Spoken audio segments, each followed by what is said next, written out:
With $100 million budget, can this sequel capture the love and admiration that we all felt for the first film? Come find out.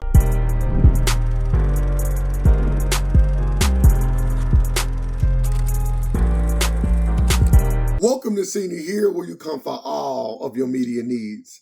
My name is Ray, and today I am reviewing Spider-Man Across the Spider-Verse, directed by Joaquin Dos Santos and Kemp Powers, starring Shameik Moore, Hailee Steinfeld, and Oscar Isaac. This film is set 16 months after the original film, Spider-Man Enter the Spider-Verse, where we are now seeing Gwen Stacy, Spider-Woman, try to live up to the expectations of her father, while at the same time, Miles Morales is coming into his own as the only Spider-Man in his universe. The thing that stood out to me the most in the original film, Spider-Man Enter the Spider-Verse, is how spectacular the visuals was in that first film. It was like something we have never seen before, and it was such a joy in Marvel to see it being done, no pun intended.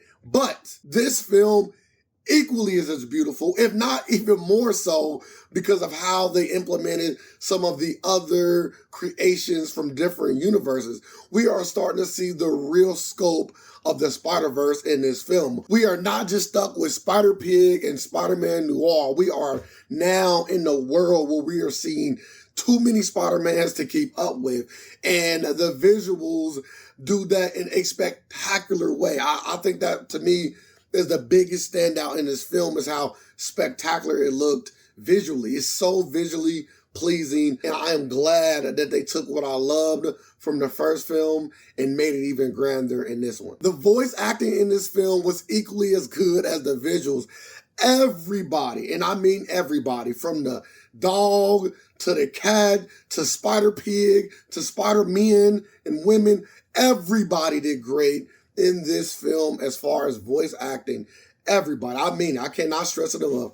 Everybody did amazing. I would say the standouts for me was Spider-Punk, who was played by Daniel Kaluuya, and also Spider-Woman, who was played by Issa Rae. They were it for me. I don't know if it's seeing Black people in a comic book film that does something for me. I think that this film does such a great job of realistic depictions of how we see ourselves in real life on the big screen. And I'm glad that seeing Black superheroes is becoming a norm in Hollywood. I know that Black is in, so a lot of films and TV shows are trying to capitalize off the Blackness. Just make sure that it is done right and that it is authentic. That is all we ask. That's all we want, is something to not feel like something that is not us. But let me not stop there. I also have to give praise to Oscar Isaac as he played Spider-Man 2019. He was the antagonist, and he did such a good job in the film as far as portraying those emotions in some of these intense scenes that were going on in this film, while at the same time showing that he really does care about the world and what is going on, that things are bigger than himself and Miles Morales. The soundtrack cannot be slept on either. Like, I cannot wait until this soundtrack get released so that I can play this on my playlist. It was some solid tracks in this film, and all of the music only enhanced the visuals, it only enhanced the voice acting, and it only enhanced my experience overall. But all of that being said, we know what sells tickets. We know what sells tickets, and that is the action. The action in this film was solid. It was just as good as everything else. Overall, this film was really good. I'm not going to lie. Like, I knew it was going to be good, but I didn't know it was going to be this good. And with the witty dialogue during the action, that's so Spider-Man. Like, without that, there is no Spider-Man. That is one of Spider-Man's tropes. That is what Spider-Man does, and I loved it. And I love the dialogue in this film. You have to have great dialogue in order for me to love a film. I love how they can take moments that were really meant to drive home a point and drive home that point. I love how when it's time to make me laugh, you make me laugh. Let the dialogue hit those emotional cues, and the voice acting lends to that as well. All of those things were present in this film. My only real problem with this film is the other antagonist, the Spot.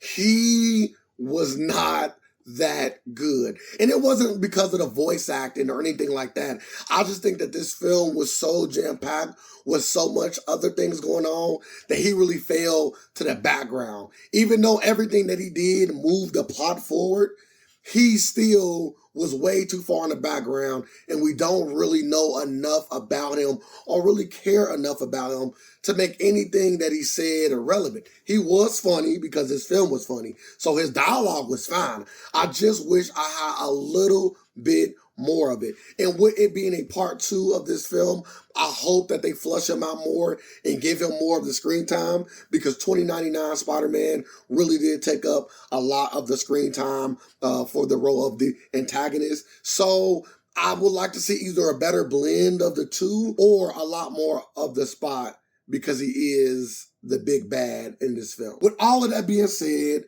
Spider-Man Across the Spider-Verse is a 9 out of 10. This is how you make a superhero movie. Not only does Marvel need to take notes of this, but also DC. They both need to take notes of how to make a great superhero movie. And I know Marvel has been knocking it out of the park, but as of lately, they haven't. And maybe a film like this can help them get back on track. And maybe a film like this can help DC get back on track. For all of the people that love superhero movies, we only want them done right.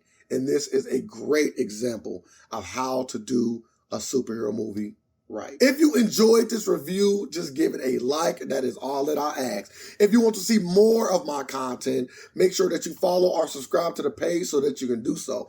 But do not let this conversation end here. Jump in those comments so we could talk about how you felt about this film. Do you want to watch this film? And I also want to know, which is your favorite Spider-Man? And don't forget, you seen it here.